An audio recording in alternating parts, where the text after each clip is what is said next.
Bonjour à tous, c'est un nouveau mini-test de motonet.com. Alors je suis désolé si vous m'entendez péniblement, mais ici le vent souffle fort. C'est pas une mauvaise chose parce que le soleil a pu être dégagé un peu comme ça. Il y a la mer, il y a les oiseaux qui chantent, on a presque envie d'aller faire un petit tour de planche à voile, mais non, on est là pour l'essai d'une nouvelle moto, c'est la Kawasaki Eliminator 500. Eliminator Kawasaki, alors pour les plus vieux ou les plus expérimentés on va dire, ça évoque forcément quelque chose. L'Eliminator, elle était née au milieu des années 80, c'était un muscle bike avec un moteur de sportif GPZ 900. Là, il nous revient en 2024 dans une version beaucoup plus cool, beaucoup plus calme, 500 cm3, bon, 451 exactement. Ce moteur, il est extrapolé de celui des Z400 et Ninja 400 qui étaient au catalogue jusqu'à l'an dernier. Alors, ils n'ont pas cherché davantage de puissance puisqu'il fait 45 chevaux, c'est le maximum éligible pour le permis A2. En revanche, ils ont trouvé une louche de couple supplémentaire, 42,6 Nm au lieu de 38 auparavant sur le 399 cm3. C'est sensible au guidon. On bénéficie d'une petite moto mais qui a des accélérations franchement sympas à partir de 3500-4000 tours minute. Ça évite d'avoir à tricoter de la boîte. Quand on est en ville, on reste sur le 3e rapport, on peut tout faire. Idem sur route, on peut rester franchement sur le 6e rapport sans se traîner la plupart du temps.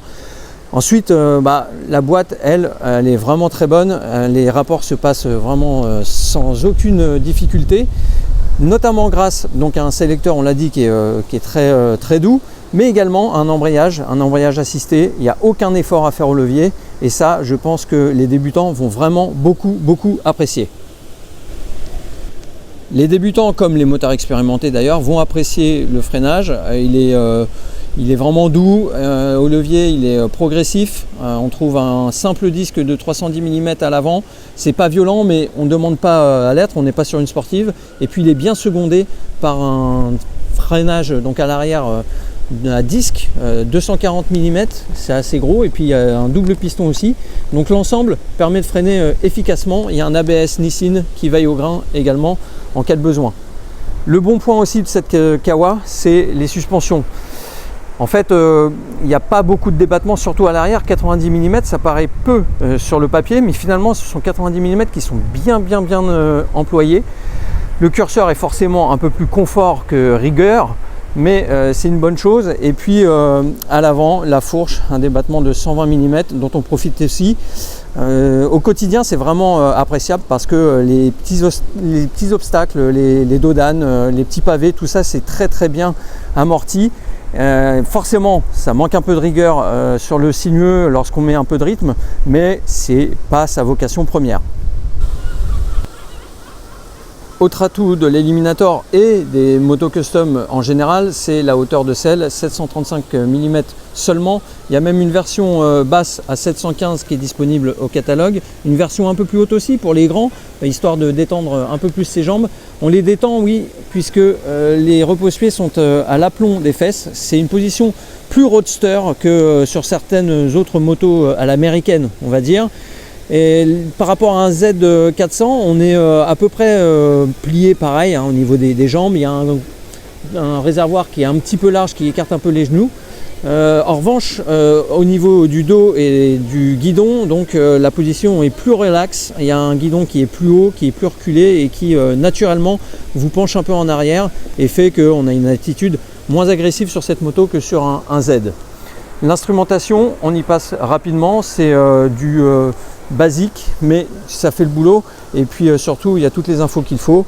Vous voyez, une consommation moyenne, il y a l'autonomie, il y a aussi l'odomètre, 2 tripes, et puis surtout, en effet, le compte-tours, le rapport engagé, la vitesse, l'horloge.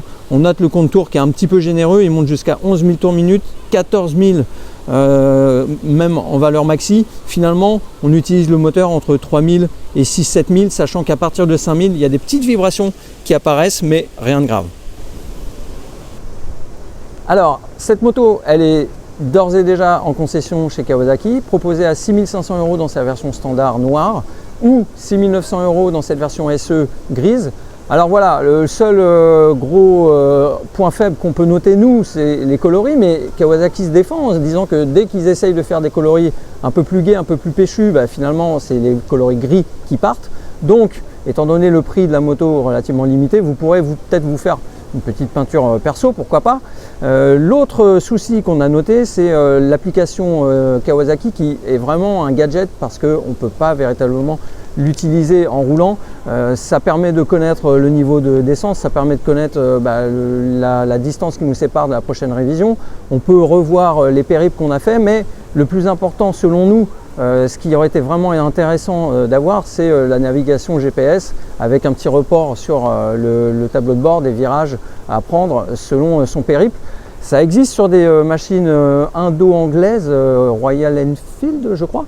Non, ça existe sur la Meteor, mais c'est pas disponible sur cette Eliminator. Allez, ça fait un petit point faible quand même. Voilà ce qu'on pouvait dire très rapidement. On a un essai plus complet sur notre chaîne YouTube. Allez le voir sans faute. A plus et bonne route!